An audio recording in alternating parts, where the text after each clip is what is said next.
It began with a simple dream, one that grew out of long evenings by the river, where my husband would sit quietly, watching the water flow and the fish dart beneath the surface. He always said there was something peaceful about caring for living things. After years of working long hours and saving every spare penny, he finally decided to build something of his own. A small fish farm right on the back section of our land. It started with just 2 ponds, carefully lined and filled with clean spring water. He built them by hand, working under the sun for weeks, digging, shaping, and setting up pumps and filters. When he finally released the first batch of baby fish, his eyes lit up like a child's. It wasn't just a hobby anymore. It was his dream taking form. The sound of bubbling water, the smell of fresh earth, and the sight of glistening fish became part of our daily life. The farm wasn't big or loud. It was peaceful, almost therapeutic. Little did we know that this quiet, honest dream would soon stir a storm in the neighborhood that would change everything. At first, everyone seemed curious, even impressed. Neighbors would lean over the fence, asking questions about the fish, smiling as they watched my husband feed them. But slowly, that friendly curiosity began to twist into something colder. Whispers started to spread, quiet conversations on the sidewalks, murmurs at mailboxes, and side glances during evening walks. Some said the ponds would attract mosquitoes. Others claimed they could smell something fishy in the air. The same people who once praised his hard work began complaining about noise from the pumps and too much water use. It was ridiculous. Everything was clean, quiet, and carefully managed. But in an HOA neighborhood, rumors grow faster than truth. One morning, we noticed a few board members standing across the street, staring at the farm, taking notes as if they were building a case.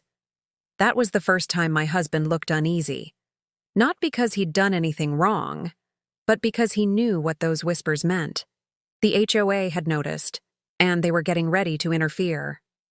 A week later, the letter came, folded neatly, stamped with the HOA's official seal, and slipped into our mailbox like a quiet threat. The bold headline read, "Notice of violation, unauthorized use of property." My husband stood frozen as he read it, his hands trembling slightly. They claimed his fish farm was not in compliance with community standards, calling it an unsightly nuisance that disrupted the harmony of the neighborhood. They gave him 10 days to remove all non-residential structures and aquatic installations. 10 days to destroy something he had built with months of sweat, savings, and soul. I watched his expression harden. Behind his calm eyes, I could see the storm brewing. He wasn't just angry, he was hurt. That little pond had become his peace, his pride, his purpose. And now the HOA was trying to take it away under the excuse of rules. That evening, he sat at the edge of the pond, staring at the water as the sun set behind him. "They don't even understand what this means to me," he whispered. I knew then. This wasn't going to be a quiet fight. Just a few mornings after the notice arrived, the unthinkable happened.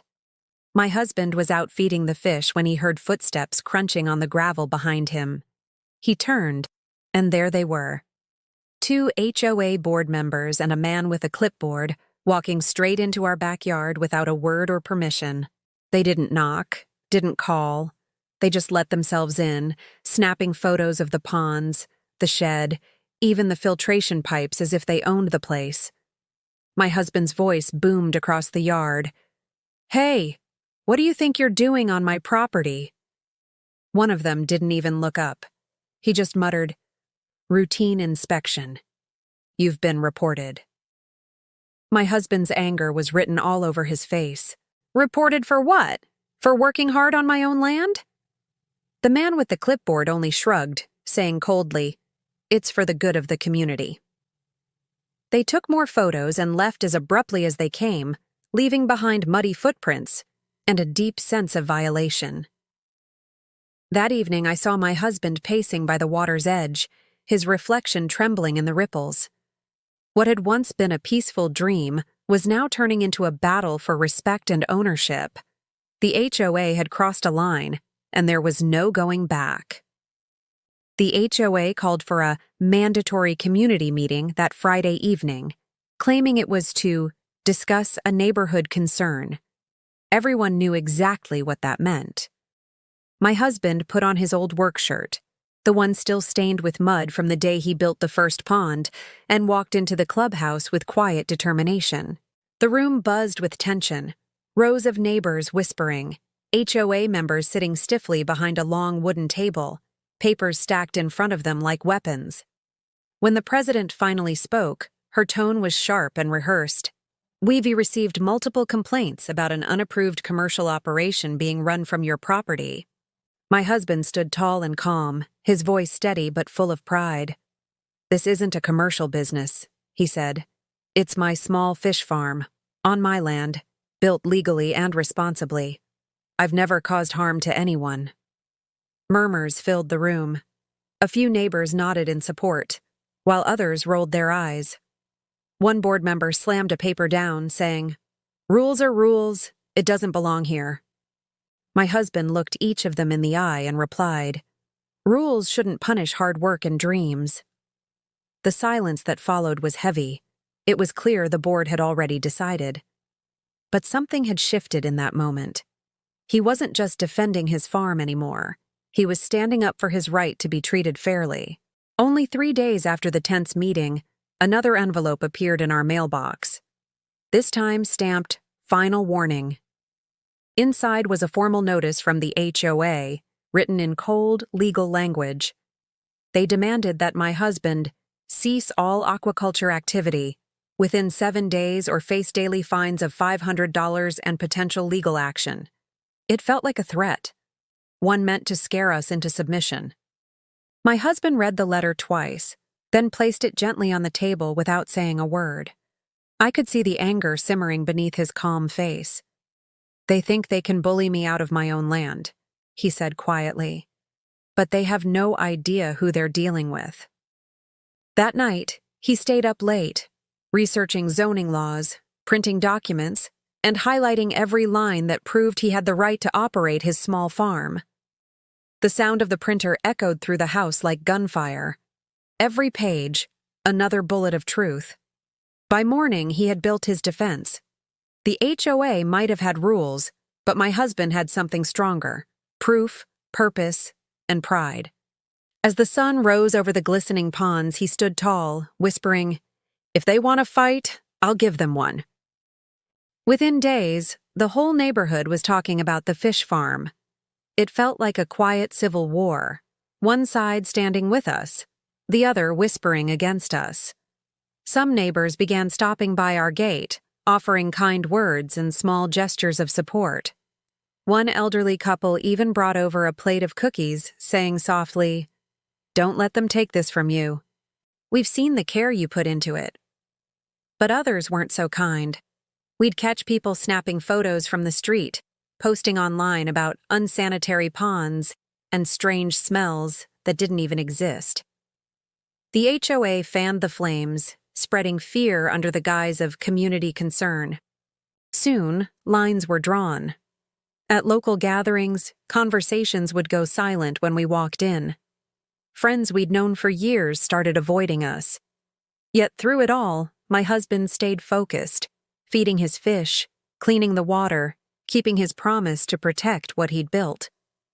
"They can talk all they want," he said one evening, watching the sunset reflect off the ponds. "But truth doesn't need to shout. It just needs time to show." Still, we both knew the HOA wasn't done. The next move they made would either end his dream or ignite something even bigger. That night, my husband made a decision. He wasn't going to be bullied any longer. The next morning, he gathered every permit, receipt, and photo he had documenting the farm's construction and maintenance. He reached out to a local environmental officer, who inspected the site and confirmed that everything met safety and sanitation standards. It turned out that our area was zoned for small-scale agricultural use, meaning the HOA's claims had no legal ground.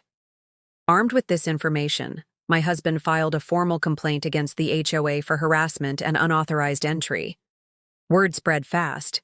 The board wasn't expecting him to fight back with facts. At the next HOA meeting, he walked in with a folder thick enough to silence a room.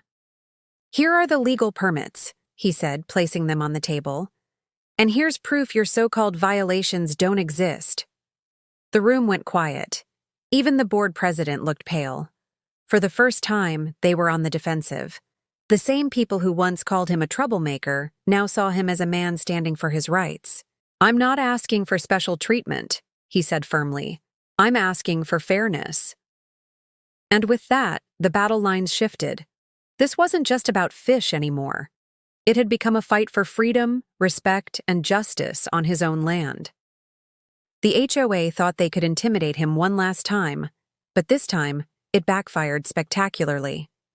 They tried to issue another fine claiming environmental hazards and unapproved water systems. My husband, calm as ever, simply handed the notice to the city inspector who had already cleared the farm weeks earlier. Within days, the inspector's official report arrived, confirming that everything on our property was fully legal and compliant. That one document shattered the HOA's entire argument. The city even warned the board about overstepping their authority and trespassing without permission. Suddenly, the same people who had stormed onto our land were now facing the threat of legal consequences themselves. News spread fast across the neighborhood. The HOA had lost. A few board members quietly resigned. Others avoided eye contact when we passed by. The president, who once called our farm an eyesore, was forced to issue a formal apology letter, stating that they had acted prematurely. My husband didn't gloat.